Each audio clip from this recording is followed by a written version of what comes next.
mga ka-viewers, ganito ba yung inyong rice cooker? Yan.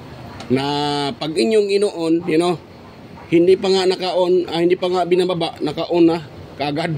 Yan, o di ba? So ganito po ba yung inyong rice cooker na palaging naka-on at itaas mo yan, babalik kaagad sa baba. Ayan o. Yan. Hindi pa nga ibinababa yung kanyang pinaka lever switch, automatic na nakababa. Ayan o. Kahit hindi mo ipopush yan, itaas mo. So nakababa. Hindi mo na siya maibaba dahil nakababa na nga. Yan o. Yan. So yan po ang problema nitong rice cooker na to mga ka-viewers. Pag ganito po yung inyong rice cooker, ayan, wag yung itapon ha. Madali lang ito solusyonan mga ka-viewers. Hindi na kailangan ng pyesa. Yan. Technique lang ang kailangan. So wala nang kailangan pyesa. Ayan, pero bago ko pa to i-share sa inyo kung paano ito solusyonan. Ayan. Pwede bang pahingi ng konting pabor mga ka-viewers? Paki-subscribe muna ng aking channel. Ayan, at pakipindot na rin yung bell button sa taas, ilagay sa all para updated kayo palagi sa mga video tuwing ako'y nag-upload. Ayan po. Or manotify kayo mga ka-viewers. Yan, sa incoming ko pang mga video. So yan, let's go mga ka-viewers, dito tayo. Ayan, madali lang to mga ka-viewers, ilang minuto lang to. Hindi nga to aabot ng siguro 10 minutes, hindi nga mga ka-viewers, madali lang to i-repair. Pag ganitong klase na, yan o, automatic nakababa. Yan. Pag ganyan, naku, hindi nagko-contact yan, hindi nag-ano yan mga ka-viewers. Yan, nakababa nga siya, pero hindi init yung inyong rice cooker niyan. Pag ganun. So, ano ba ang posibleng dahilan? Una-una mga ka-viewers, yung pag maglagay ng kanin or magsaing ay biglang ihahantak dito. Yan, or baka ito ay minsan mayroon itong laman, may kanin tapos nahulog. So isa din yan yung dahilan mga ka-viewers. Yan. Isa po sa dahilan yan. Yan. Or biglang igaganon. Yan. Isa din yan mga ka-viewers. So ganyan po ang kadalasang problema. Yan. Yan o. Hindi pa nga ito naka-engage tong Yan o. Pipisilin ko to ha. O yan o. Nakababa pa rin siya. So hindi mo na siya pwedeng ibaba mga ka-viewers. So hindi naka-on yan mga ka-viewers. Yan. Hindi naka-on po yan mga ka-viewers. So ngayon, i-open natin siya. Tingnan natin kung anong nangyari sa loob. Simpleng paraan mga ka-viewers. Simpleng paraan. Simpleng technique. At yan po ay masolusyonan. No need ng gumastos. Pag ganitong klaseng sira ng rice cooker, automatic naka-engage yung nakababa kagad yung kanyang lever switch. Yan. So yan. Tingnan nyo po mga ka-viewers. Yan tingnan nyo yung contact diba hindi naglapat yung dalawang ganon, dalawang ganyan. Kung tingnan nyo, hindi nagko-contact yan. So paano nga iinit yan? Hindi talaga iinit yan mga ka-viewers. Diba? Pero ito nakababa na. Diba? Nakababa na siya, pero yung dalawang contact na yan, yung contact switch na yan, yung dalawang switch na yan, dapat sana yan po ay nagko-contact na dahil nakababa na ito. Pero kung ang tingnan nyo pong nangyari sa kanya, nakababa na yung lever switch, pero yung dalawang contact, ayan, malayong malayo. Ayan ng layong layo or malayong malayo. Ayan ang laki ng distance, ganun kalayo. So hindi mag-uon yan pag ganun yung inyong rice cooker. So ano bang dapat gawin yan mga ka-viewers? Simple lang. Yan. Pag ganun yung inyong rice cooker, i-ganon nyo lang mga ka-viewers. I-ganon nyo lang. Ito, i-ganon nyo sa mga ka-viewers. Wait lang ha. Yan, ipupos nyo ito pataas. Tapos ito, ipupos nyo pababa. Yan. Oops. Yan. Yan. Diba? So, try natin siyang ipupos to sa taas. Kung magkukontak na ba yung dalawang yan. Yan. Tapos, ito. Diba? Nasa taas na siya mga ka-viewers. So, ipupos natin to sa pababa mga ka-viewers. Yan Tingnan nyo. Nagko-contact na, diba? Oh. May contact na mga ka-beers, oh. May contact na. Oh, diba? So ganun lang ang technique mga ka-beers. Seconds lang at maging okay na yung rice cooker mga ka-viewers. Ayan.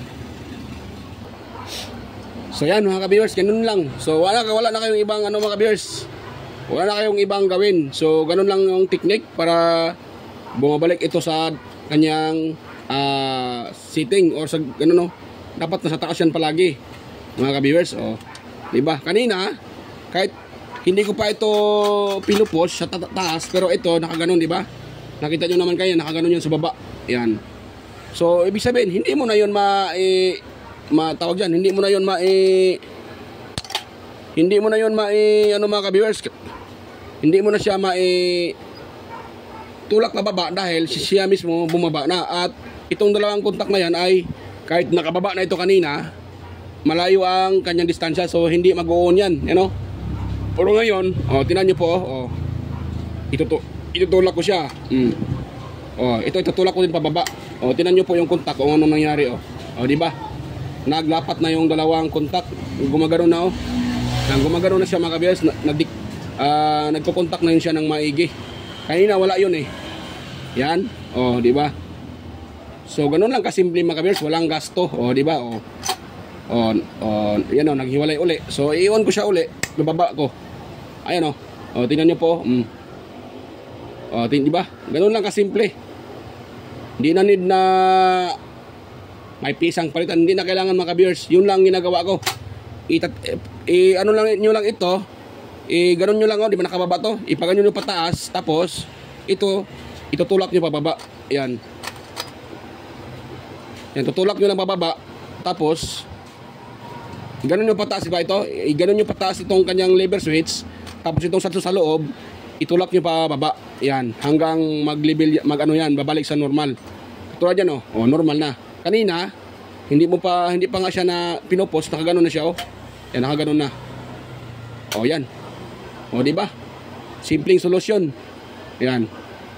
So, simpleng solusyon, simpleng repair, pero malaking pakinabang. Dahil pag ganon yung inyong rice cooker, hindi kayo makakasaing. Alam nyo bang bakit? Paano ba naman kayo makakasaing? Nakakababa ito. So, paano nyo pa siya i-switch? Ito yung nakababa na. Nga lang, nakababa nga siya. Pero itong dito, yan, yung dyan, hindi magkukontak yan. Dahil ito ay bumaluktot. Yan. Yan, bumaluktot yan siya. Ito, gumaganon. Ito. Itong ano na yan, itong lever switch na yan, gumaganon, umaangat siya papunta taas. Kaya ito nakababa. Yan. Kaya ito nakababa mga ka-viewers, ito. So dahil sa technique na isineshare ko sa inyo, so yan okay na siya. Yan. Di ba? So kuha tayo, iano natin to. Try natin tong itest at akin muna itong takpan. Dahil okay naman to mga ka-viewers. Ganun lang yung ginagawa ko. Inano ko lang siya, tapos pinupost lang pababa.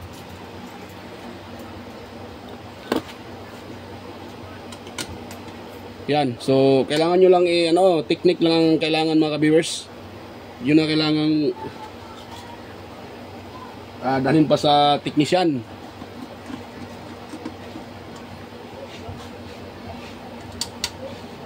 Ganun lang. So, doon nyo need, maghanap pa ng technician. Ganun lang gawin nyo. Simpleng solusyon lang. At gagana na yung inyong rice cooker, mga ka-viewers. Yan. So, try natin itong itest. Kung ito ba hindi grounded sa body. Yan. Huwag tayo basta-bastang pa-plug dyan dahil baka naman ay grounded dyan, tayo po ay makuryente mga ka-viewers. So ang sabi lang kasi ng may-ari, hindi na daw siya makakapagluto dahil yan, bumaba na yung pinaka-lever switch niya. Paano nga siya magluto? Automatic nakababa. So yan mga ka-viewers. Yan, so kuha lang tayo ng tester mga ka-viewers at ilagay natin sa ohm settings. Yung sa akin naka-auto na yan. So ngayon, itatry natin siyang tawag dyan, Yan. So try natin siyang i-test itong ating rice cooker kung mayroon ba yung connection. Meron mo tayong makuha diyang ohms value. Ayan o.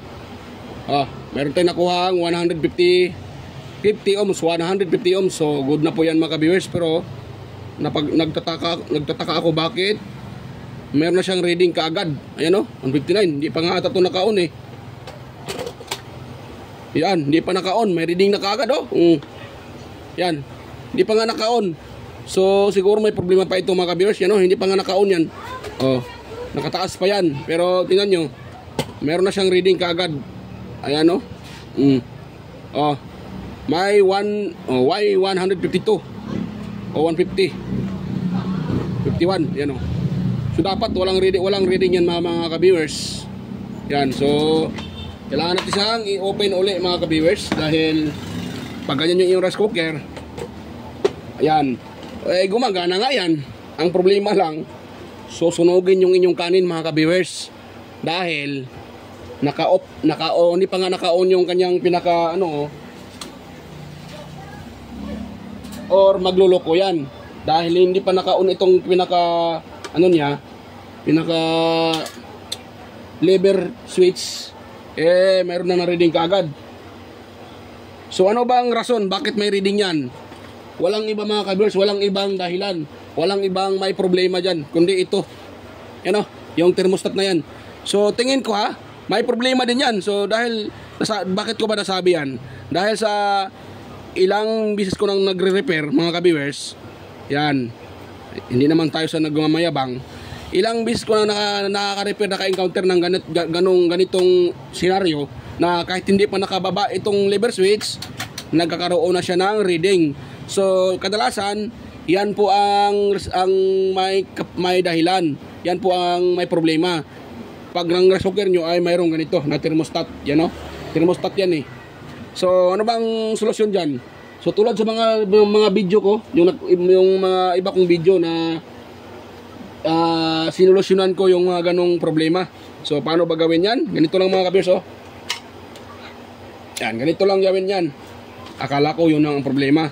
So mayroon pa pala itong thermostat niya. Dalawa problema niya. So ganun lang gawin natin i-ano natin tong thermostat na to. Kaso ang hirap niyang hirap niyang ibaba mga ka-viewers. So tanggalin natin ito sa pagka-screw dito sa kanyang ito. Tanggalin muna natin dito mga ka-viewers yan. Yan. Yan. Yan, so tanggal na. Ganun lang mga ka-viewers, pag tanggal na yan, kukunin natin to. At sundan nyo lang yung gagawin ko mga ka-viewers para malaman nyo rin kung paano yan solusyonan yung mga ganong problema na naka-on na kaagad kahit hindi pa nakababa. So akala ko yun ang problema niya, na hindi nga nakababa at nakababa palagi automatic yung lever switch. So nakita nyo naman yung ginagawa ko, nasolusyonan ko na. Ngayon iba na naman yung kanyang problema. Hindi pa nga ito naka-on, sana yun, ito nakaganon pa nga, pero ang pinaka niya, may reading na kaagad. Dapat wala tong reading eh. So yan. So ito po yung ating i-open itong sa taas. At meron na akong kukunin dyan. Hindi din tayo dito maglagay ng pyesa.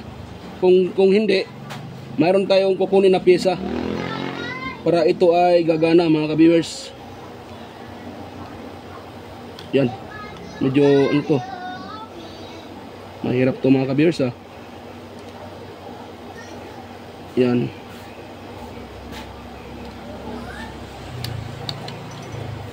Agoy. Meron sa gitna eh.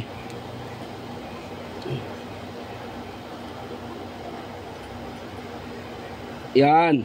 Yan, na-open na siya. Dahan-dahanin nyo lang mga ka-viewers Huwag nyong, anong tawag dyan?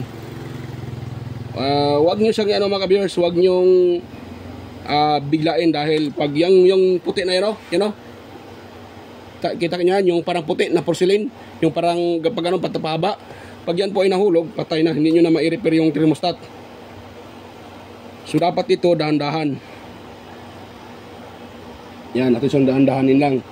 Pag natin siyang biglain, yan, dahan-dahan talaga, dahil ako mismo pag minsan nag-repair ako nito, Minsan ay nahulog yung kanyang, yung puti na yan, yung parang ano yan tawag yan.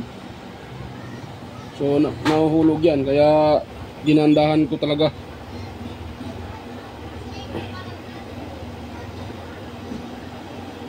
Yun, nahulog na nga mga ka-viewers. Sinabi ko pa lang ay nahulog na. Sana yun nahulog. Ayun, nahulog siya oh. Ay, ano nang pala oh. So susungkitin ko muna mga ka-viewers ha. Ganun talaga pag mag-repair tayo. Walang perfecto.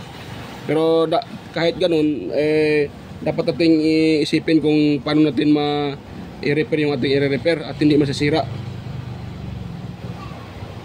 Yan. So nakita nyo naman yung kinuha ko. Ito lang oh. Ito lang oh, yung washer. Diba dito yan, yung washer. Ito lang po yung kinuha ko. Pakita ko na sa inyo mamaya. Yan na, yan ko muna. Sauli ko muna to mga ka-viewers. Sauli ko muna to. Wait lang na, lakihan ko yung screen para masundan nyo yung gagawin ko mga ka-viewers. Wait lang, lakihan ko muna yung screen. Op, ayan. Para masundan nyo po yung mga ginagawa ko. Kung paano ko siya inire-repair. Yung kung ganoon lang sana ang problema kanina, yung hindi maibaba yung pinaka lever switch, so okay na sana ito mga ka-viewers. Kaso may iba pang problema. So dalawa pala ang problema nito. Akala ko yun lang.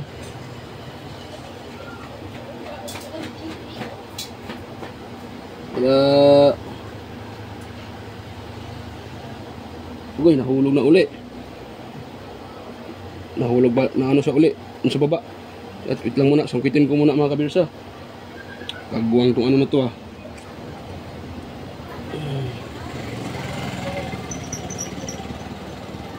Yan oh. Nakuha ko na yung puti. Yung parang ano. Yung tawag dito. Parang pin. You know? Yan. Dapat hindi mahulog yan. Pag yan po ay mahulog. Nako. Maliit yan mga ka-viewers. Pero malaking tulong yan sa circuit na to. Okay. Lalo dito sa ano na to, sa thermostat na to. Malaking tulong to mga ka-viewers. Ang hirap nyo ano hirap nyo ilagay. So ganun talaga. Yan. Tapos ito lagyan natin. Yan.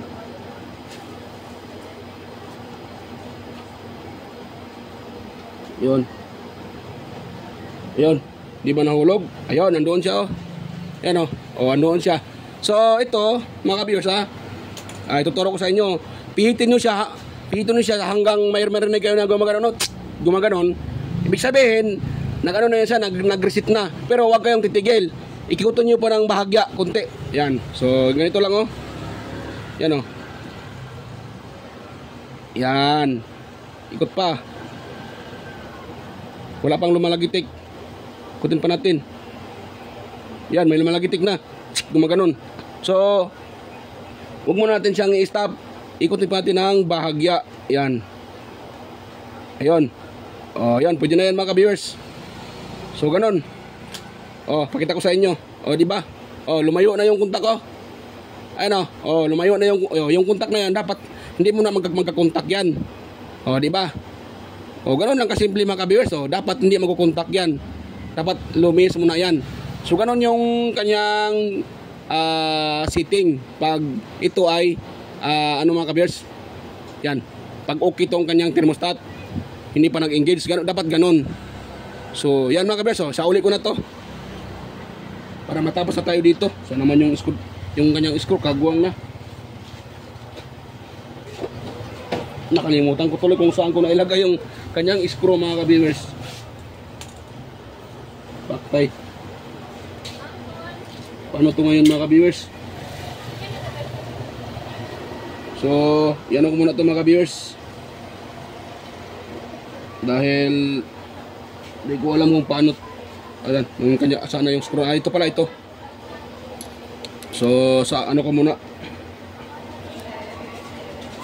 Sa uli ko muna mga ka-viewers ha. Yung Yan, sauli ko muna yung kanyang ano. Ay, sorry.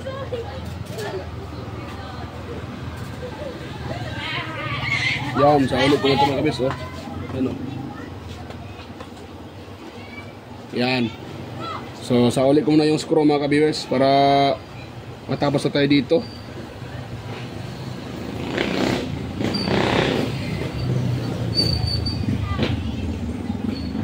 Yan. Daw. Diba lumapat sa body yung ano. So, hindi naman siya lumapat sa body.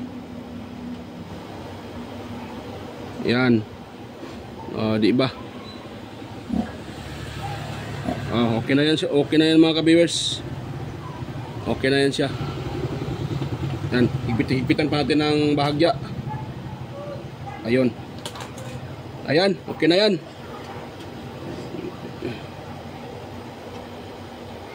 Ganun lang yung technique niya. So, hindi muna natin ano. Ay pa. Takpan lang muna pala. Baka ay ano to. Akala ko yun lang ang problema. So, mayroon pa palang problema. May problema yung kanyang pinaka-thermostat. Kaya naka-engage, naka-on ka agad kahit hindi pa binababa. Kanina, yung unang problema, nakababa naman yung lever switch. Palaging nakababa kahit hindi pa binababa. So, yun, nasolusyonan natin. Ito naman. So, yan. So, ito lang. Ito na siya. Ito na yung tinanggal ko. Ayan o. Wala tayong piyesa na ipinapalit. Sapagkat yung gagawin natin ay nagbawas pa tayo. Ayan o. Ito yung binabawas natin, yung kanyang pinaka-washer para mag-reset uli yung thermostat. Ayan. So, try natin ito mga ka-viewers. Kung wala ba itong hindi ba ito grounded sa body. Baka ako'y makuryente nito katulad nung una. Ako ay hindi ko akalain na grounded pala sa body dahil may wire na open at nakadikit doon sa body. Kaya ako ay na-ground. Buti ay tawag dyan, naka-chinilas tayo. At hindi naka-direkto sa semento. Di ba? Wala na ito yung kanyang wire ito. Di ba? So ito yung kanyang power cord. Pakita ko sa inyo ha. Ayan, pakita ko sa inyo na wala na yung reading niyan. Ayan mayroon pa ba siyang reading? Wala na. Di ba? So dapat ganun mga ka-viewers. Magkakaroon na lang ng reading yan pag binababa natin yung pinaka lever switch sa likod, yung switch niya.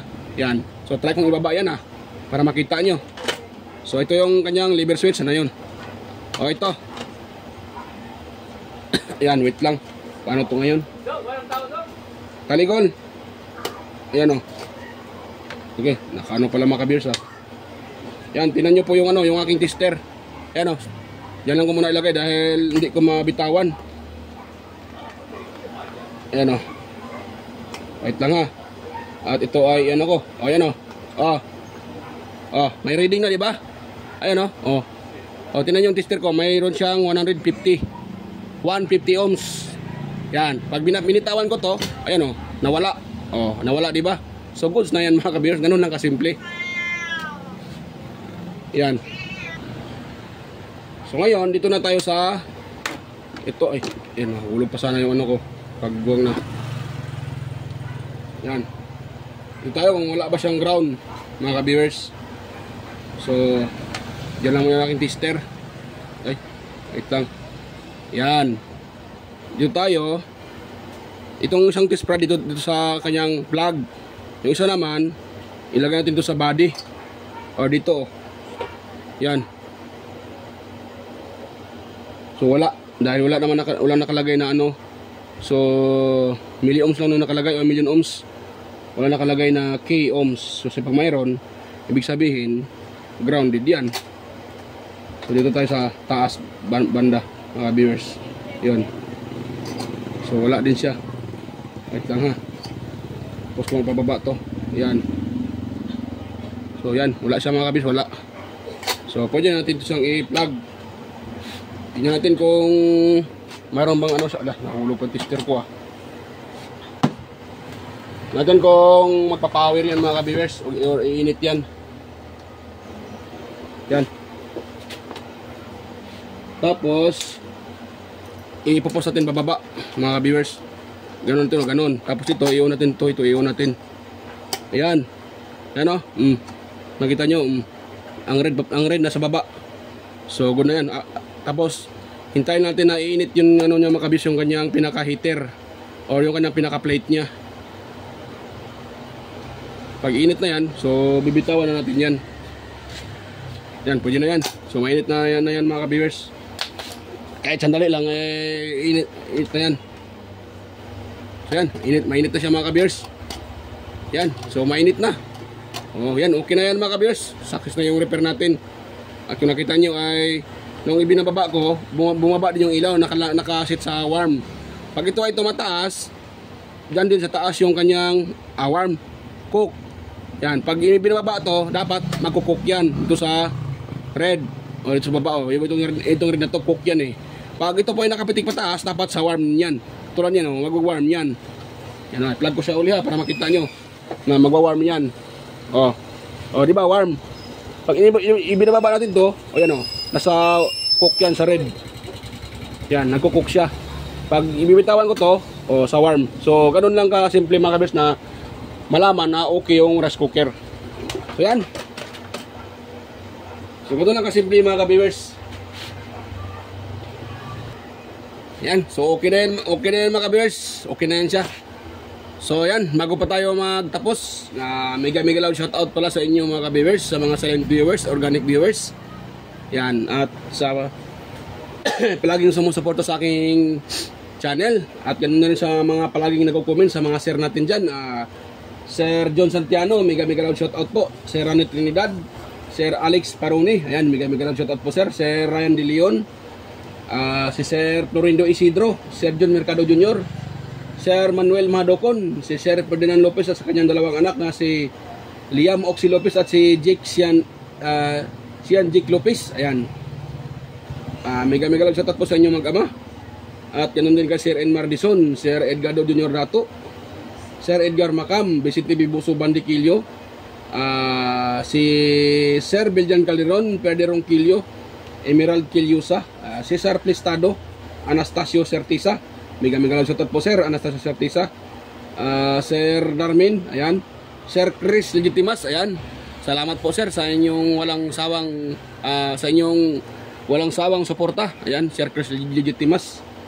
At ganoon na rin sa aking at sa aking mga kapwa, ayan, content creator, ayan, sa aking mga kaibigan din na mga content creator, mega lang shoutout po Master Andy Rabino TV Tech, ayan, Andy Rabino to, Andy Tech, Inting Butingting, Maya Vlogs, Teletech Chair, West Jojo Tech, White Perry, Horseshoe TV, Bullet Train Channel, Ricardo Bernardo, Pitch in Review, John P. Technician, Ludatech TV, Rodolph Oy Studio, Tons by Vlog, Jimenez Iban Vlog, GOGS TV, White Perry, ay tapos na pala, bumalik uli. Ayan, JJJ Channel, Soktik TV, Kiri Bindusa Vlogger, Nelt Vlog, Erstek TV, GFC TV, at kay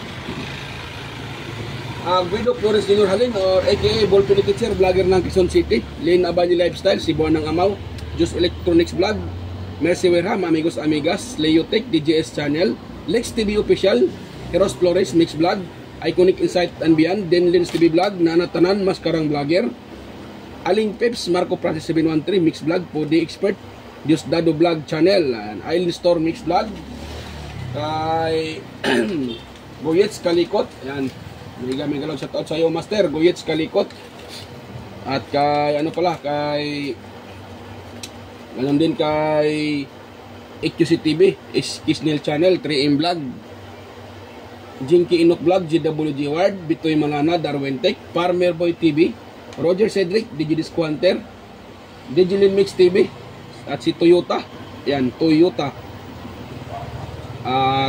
Supra MK4, yan, mega lang shoutout po kaibigang Toyota, si si Light and Sound Sino ba yun? Nakalimutan ko yung kanyang channel. Nakalimutan ko na. Si ano pala, Darwin Parmel Boy TV, Roger Cedric, DJ Disquanter, ayan. Ifras View, Jedilin Mix TV, Miss Jamie Balina, DGM Mix Vlog, Wellmas Music Vlog, Master Red Jobs pa, Monarch Smart TV, Michael Jackson, PBG Blabber Pan, ayan. Kaya Vlogs, Ate Mers, Kakaro Vlog, Linel Dai Jubodiso, ayan. Nanay Ruby Channel, Danny TV Vlogs, Brother Joey Music, Simply CM, Rickman Vlog, by Rickman Vlog, ayan. Kay sino pa yun? Kay Joey Films, ayan. Bigyan mga shout out sa'yo, Lods, Joey Films, ayan. Ayan, so yan sa mga hindi ko na ano, na shout out. So sa next next vlog po. So yan. Kung mayroon kayo nakuhang kunting ideya mga ka-viewers, so sana po huwag niyong kalimutang i-like yung aking video. At kung sa tingin nyo ay nakatulong po sa inyo, so huwag na rin kalimutang mag-subscribe sa aking channel. At pakipindot na rin yung bell button, pakilagay sa all para updated kayo palagi mga ka-viewers. So ayan. At ako po ay samantalang magpapaalam mga ka-viewers, at kita-kita tayo ulit sa aking next na mga upload. So ayan, bye-bye mga ka-viewers.